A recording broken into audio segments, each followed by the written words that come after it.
in the previous class, we have discussed about the town and a country. I told you to find out the meaning of a town and a country.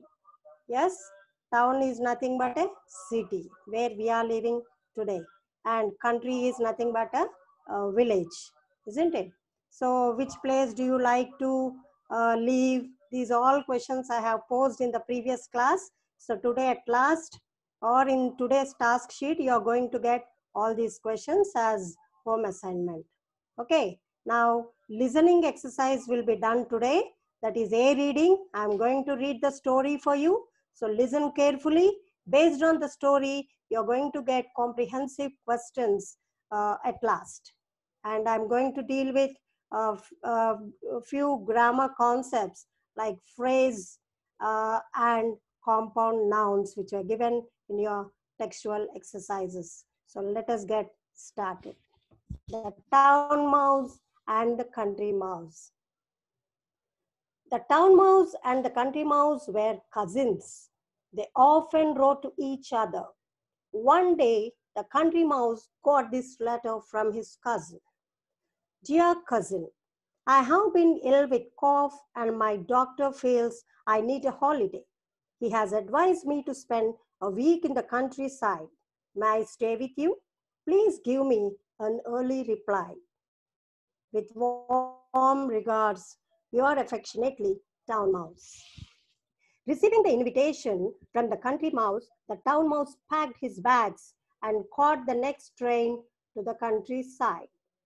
The day was bright and sunny, and soon the town mouse began to feel hot in the train. I wish there was an air-conditioned coach, he said to himself. I feel very uncomfortable here. However, there was nothing he could do about it, so he grumbled to himself while the train chugged slowly into the country. The country mouse was waiting at the station. Oh, cousin, the town mouse said as soon as he got off the train. The train was dreadful. I feel terribly hot and thirsty. I hope you have something ice cold for me to drink at home. Well, I have some water, said the country mouse. But I can look around for some coconut water if you like. Coconut water? Asked the town mouse in horror. Don't you have any orange juice or lemonade? I'm afraid not, replied his cousin.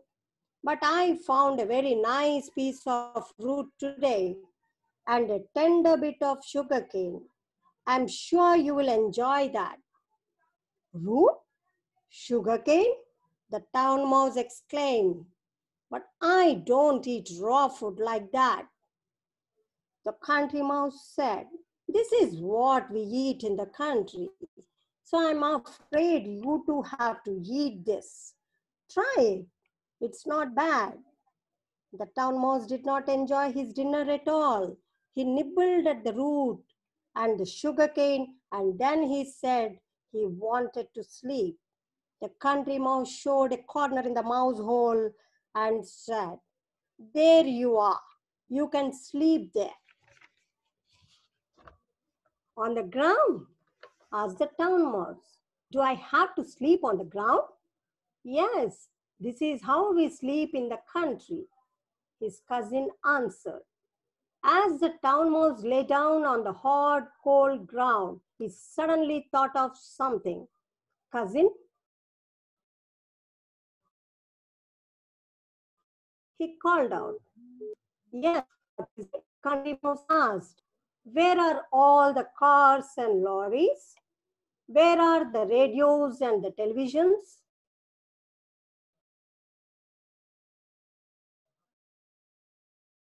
Where are all the lights? Replied. It's always quiet in the country. Sometimes it is quieter than today. My grandfather says that our village is the quietest among all the villages in our district. Oh, is it? The country is a strange place, said the town mouse. But he said to himself, I don't think I like this place. Next morning, the town mouse found that there was no breakfast ready. His cousin told him that they had to go to the nearby farm in search of food. We are sure to find something there, he said. A nice piece of root or a tender bit of sugar cane. But the town mouse had enough. Thank you, cousin, he said, but I think I'll catch the next train home. I have suddenly remembered that I have forgotten something. A few days later, the country mouse wrote to his cousin, the town mouse. Here is the letter. Now, here, this is the first part of the story, children, where a town mouse visits his cousin's house, who is in country, that is village. And this lesson is all the experiences of moving to one place to another where you are not habituated of living over there. Here the situation of town mouse is in the same condition. Like when she comes back to the countryside, she faces many problems and she is not adjusted in that atmosphere because she used to stay, how towns are. Towns are very much busy with noise. We have noise pollution, sound pollution, etc. And day later night also we won't be sleeping, right? 12 o'clock, 1 o'clock. Whereas in villages, children, they have their dinner fast and they very quickly like early to bed. They sleep by the time of 7 or 8 o'clock. You might have observed when you go to your grandfather or grandmother's house. Now let us see the second part of the lesson where this country mouse visits his cousin who stays in town. He writes a letter, sorry. Now, my dear cousin, I hope you're well. I'm worried about you. I would like to visit you and make sure you're all right. With love, your cousin, Country Mouse. The town mouse received the letter and read it. Since he was in a hurry, he sent a telegram to the country mouse. Here is his telegram. Overjoyed.com soon. Town mouse. A few days later, the country mouse arrived in the town. He was surprised by the noise and the lights. Why are there lights even in the middle of the night? He asked. This is the town, his cousin replied. Here there are lights even in the middle of the day. And what is this dreadful noise that never stops? Asked the country mouse. That is the traffic, the town mouse replied. That is the noise made by buses, lorries, cars, and aeroplanes. But the country mouse did not like it at all. All this noise has made my head ache. He said, could I have some water to drink? Why only water? Said the town mouse. Look at what there is for you. Ice cold lemonade, orange juice. Which one do you want? Just some water, answered the country mouse. Some water and a little bit of food. I have plenty of food, cousin, said the town mouse proudly. You can eat as much as you like. Sure enough, the house of the town mouse at the back of a kitchen cupboard was full of most delicious food. There was bread and jam, different kinds of fruits, slabs of chocolate, and a huge piece of lovely cheese. Eat, cousin, eat, said the town mouse. But just then, there was a sound like a thunder, and the town mouse shouted, run, cousin, run, run. The town mouse pushed the country mouse out through a hole in the back of the cupboard. The country mouse felt his heart beating very fast. But what is it? He asked. Shh, whispered the town mouse. Wait.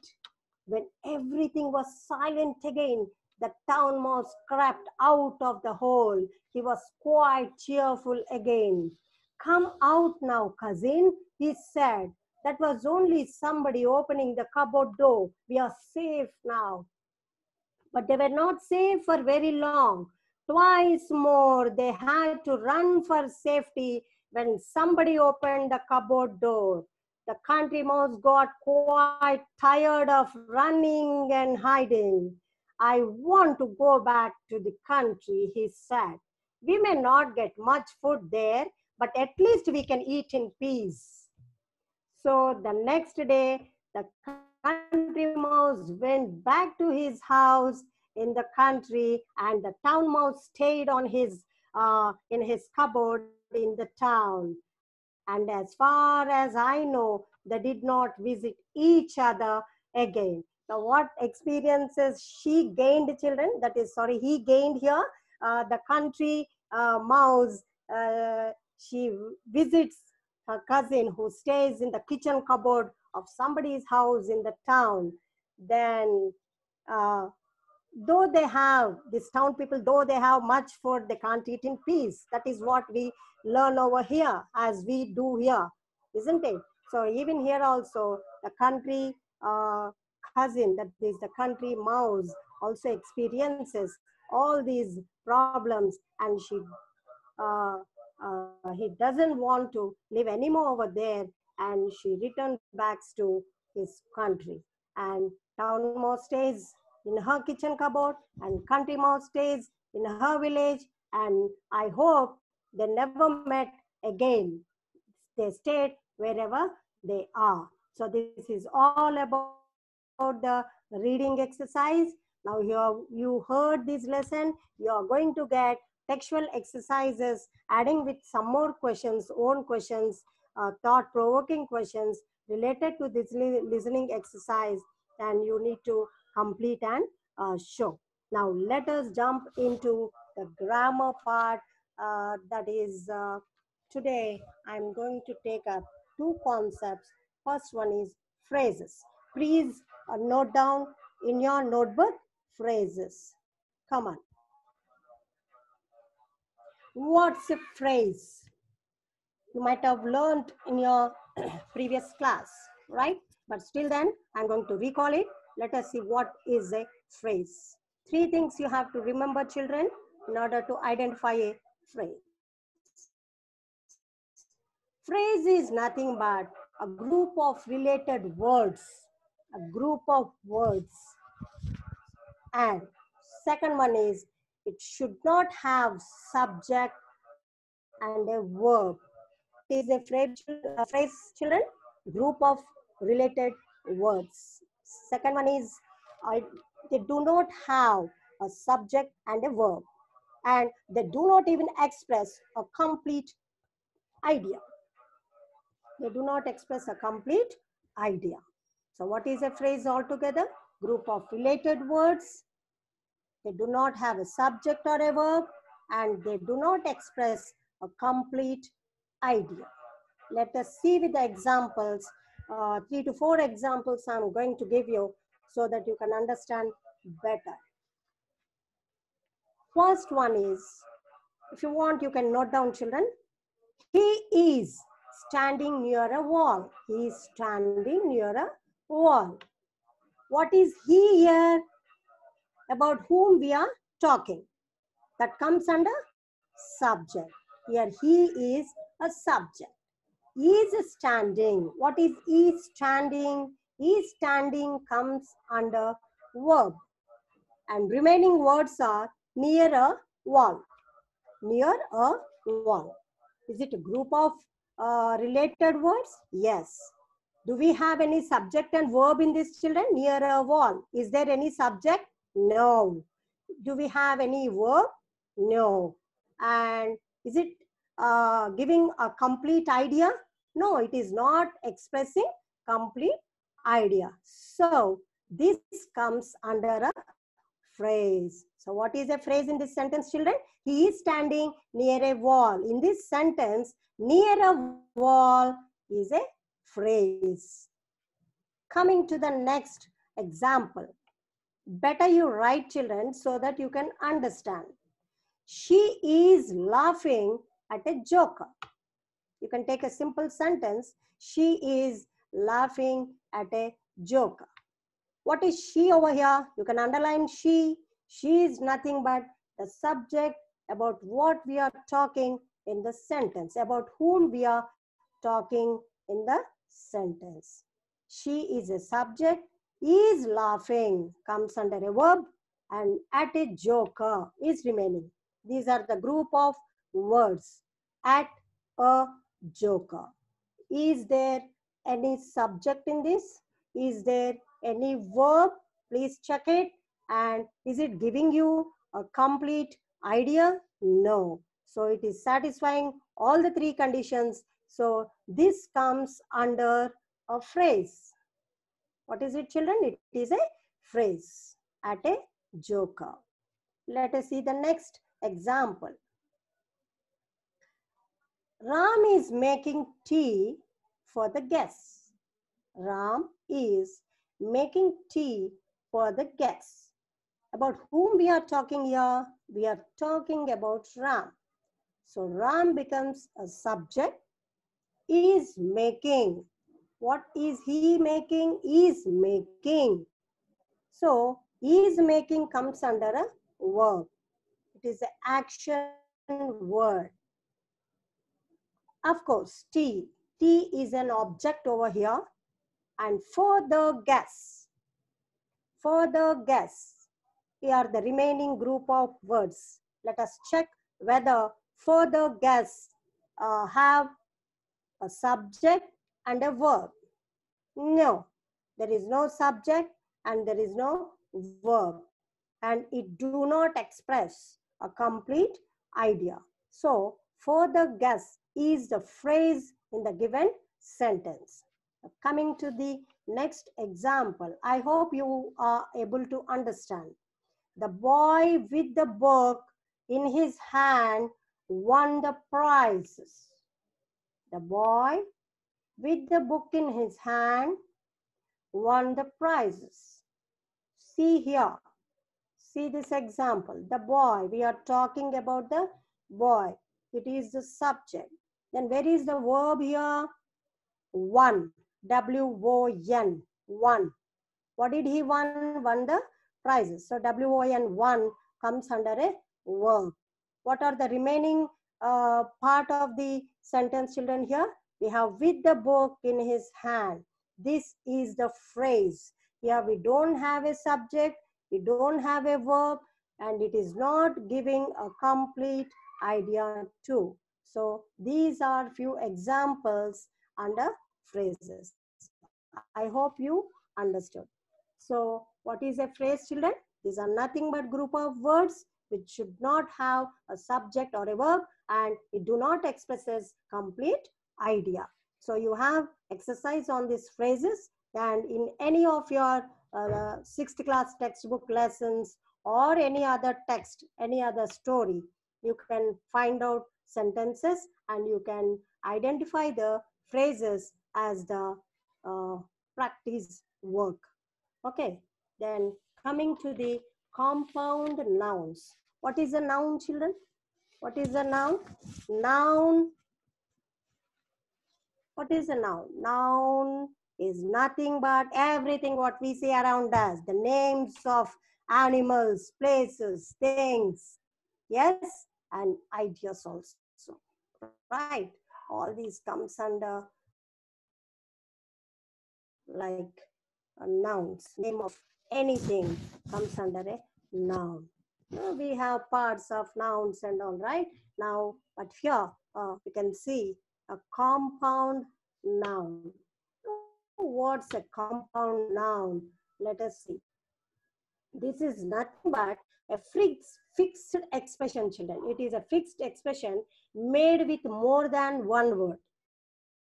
It is a fixed expression made with more than one word. Okay, a compound noun consists of two or more words that acts as a singular noun. Already I hope you might have learned in your 5th class. I think so.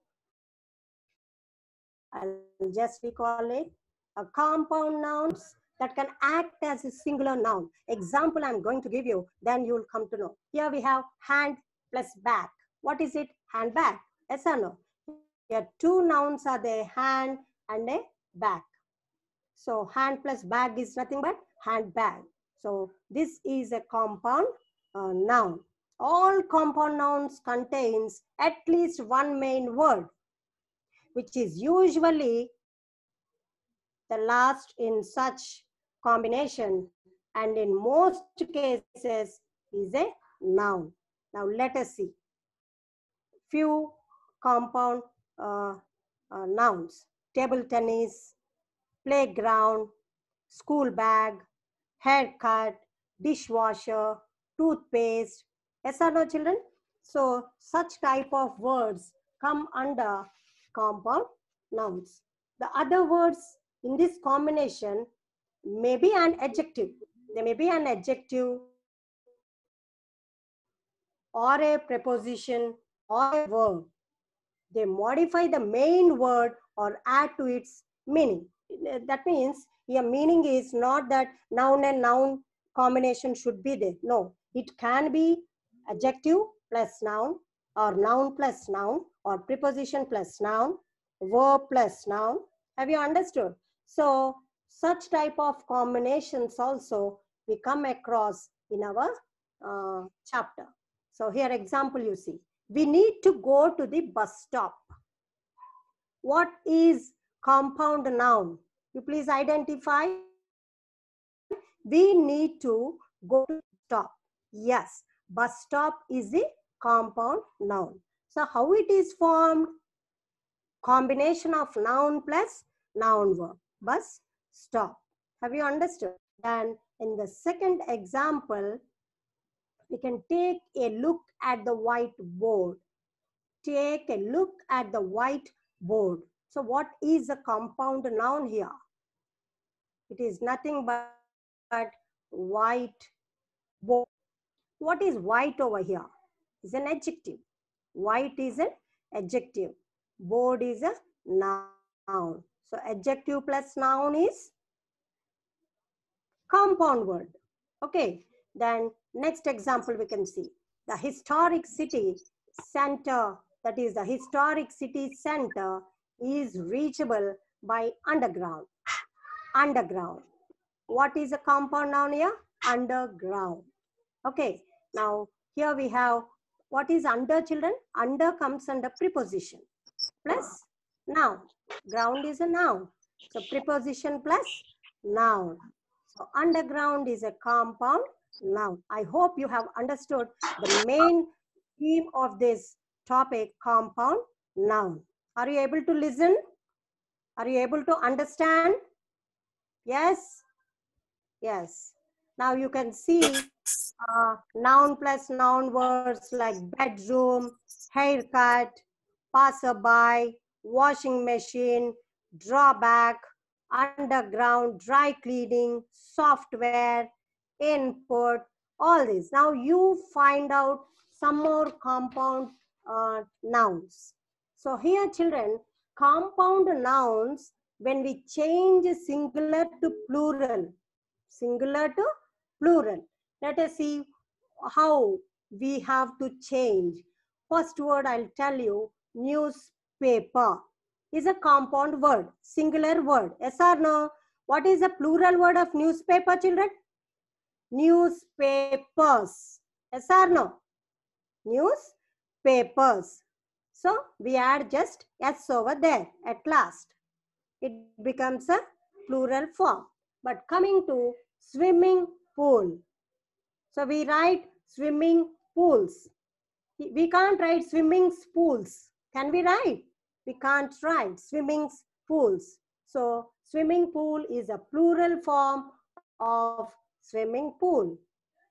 Next, brother-in-law. Tell me, brother-in-law. Can we write brother-in-laws? No, brother-in-laws becomes wrong. Brothers-in-law is the right word. Sisters-in-law is the right word. You should not write brother-in-laws, sister-in-laws. Have you understood, children? you have to add S. Where you will add? Your brother. Brothers-in-law. Father, fathers-in-law, or mothers-in-law. No in-laws at all. And these are hyphenated compounds. You know there are 3 types where you have no gap between them as a word, and some compound words are hyphenated. Brothers, hyphen, in, hyphen, law. These are called hyphenated compound nouns. Have you understood? And woman, doctor, doctor. You know WOMAN is what, children? Singular.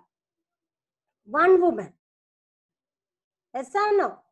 But here you see, you have to make it plural. How you will make it plural? You can't write women doctor or woman doctors.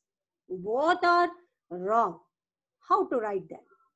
What is the plural form of woman, children? WOMAN.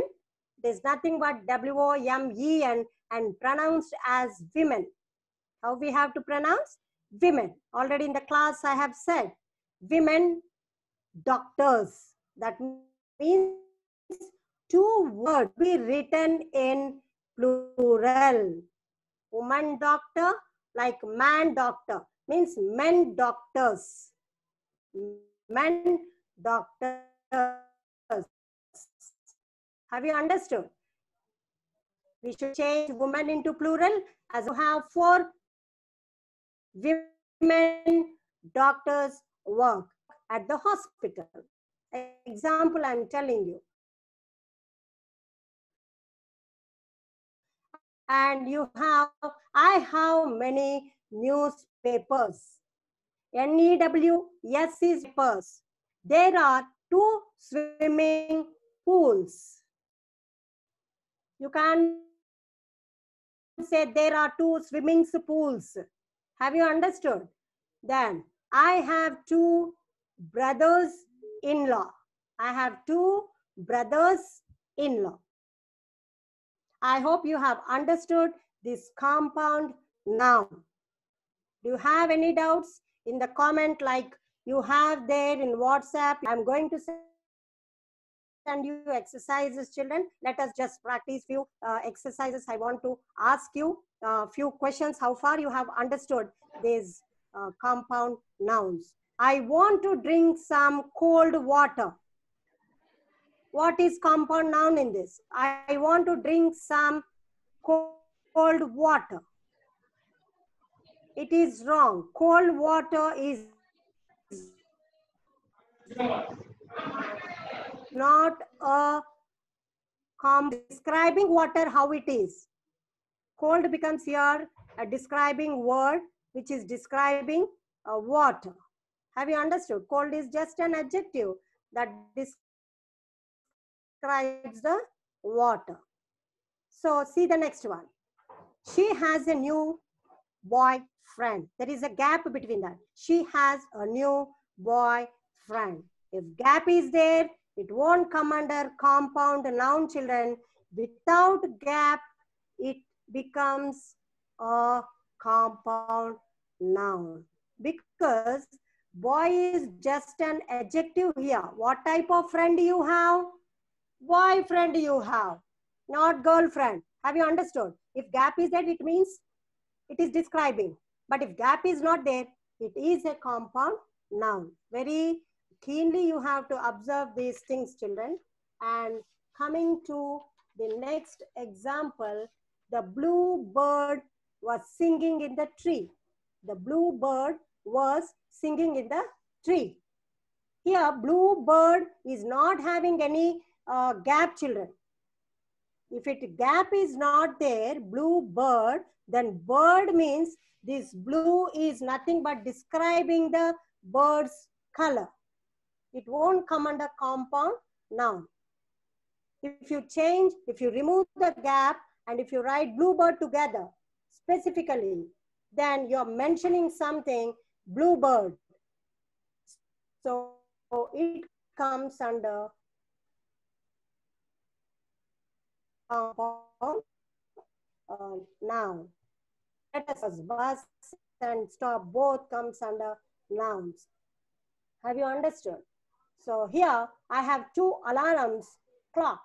Is it right sentence, children? I have two alarms clock. Did I write correctly? Plural form? No. Alarms won't be there. I should write, I have two alarm clocks. The plural form should be for clock. You have to add S for clock, not for alarm. Have you understood? Then you can go through the dictionary, children, if you want to know about compound nouns. Yeah, ma'am. Sorry for the disturbance, ma'am. Over, sir. Yeah, last Time is over. 2 minutes. Oh, over, sir. Over. My program is also over. I'll just tell them, children, based on today's concepts or content, whatever I have taken, you're going to get. I'm going to send you some textual exercises directly pics in your WhatsApp. So please note down all those things in your notes wherever you're copying that, and you can complete this work. So whatever lesson I have read today is under reading, that is listening and writing exercise, not speaking, listening and writing exercise. How far you understood the lesson, I'll be knowing.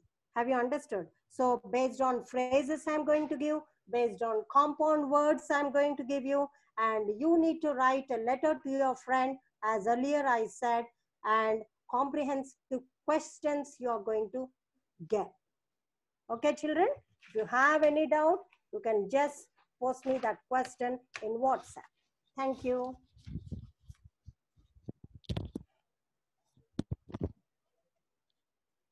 We'll meet in the next class. Okay, ma'am. Thank you. Thank you so much. Shall I close the meeting? Okay, ma'am. Thank you so much. Shall I close the meeting?